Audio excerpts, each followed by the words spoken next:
નમસ્કાર મિત્રો, સ્વાગત છે તમારું ગુજરાત ખબર ચેનલમાં। આજે ભર શિયાળે રાજ્યના કેટલાક વિસ્તારોમાં માવઠાની આગાહી કરવામાં આવી છે, જેના કારણે ખેડૂતોમાં ફરી ચિંતાનું મોજું ફરી વળ્યું છે। સાયક્લોનિક સર્ક્યુલેશન સક્રિય થતાં વાતાવરણમાં આજે પલટો આવશે।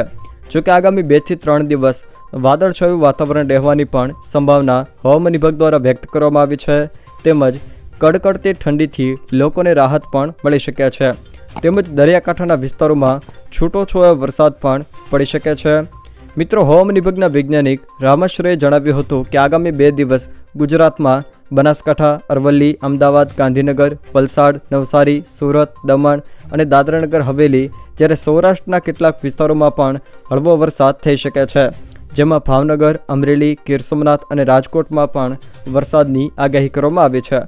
આજે ખાસ કરીને ઉત્તર ગુજરાત, મધ્ય ગુજરાત, સૌરાષ્ટ્ર અને દક્ષિણ ગુજરાતના કેટલાક વિસ્તારોમાં પણ માવઠું વરસી શકે છે। આજે કયા કયા વિસ્તારોમાં માવઠાની શક્યતા છે એના વિશે જો વાત કરીએ તો બનાસકાંઠા, સાબરકાંઠા, અરવલ્લી, મહેસાણા, ગાંધીનગર, અમદાવાદ, સુરેન્દ્રનગર, બોટાદ, ભાવનગર, અમરેલી, ગીર સોમનાથ, નવસારી, વલસાડ આ જે વિસ્તારો છે તેના છૂટાછવાયા વિસ્તારોમાં હળવા વરસાદની હવામાન ખાતા દ્વારા આજે આગાહી કરવામાં આવી છે।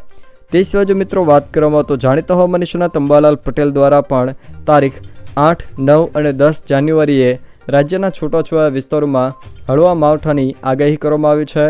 અંબાલાલ પટેલ દ્વારા તો ફેબ્રુઆરી મહિનામાં પણ તારીખ 8 અને 9 ફેબ્રુઆરીએ ફરીથી માવઠું વરસશે તેવી અત્યારથી જ આગાહી કરી દેવામાં આવી છે।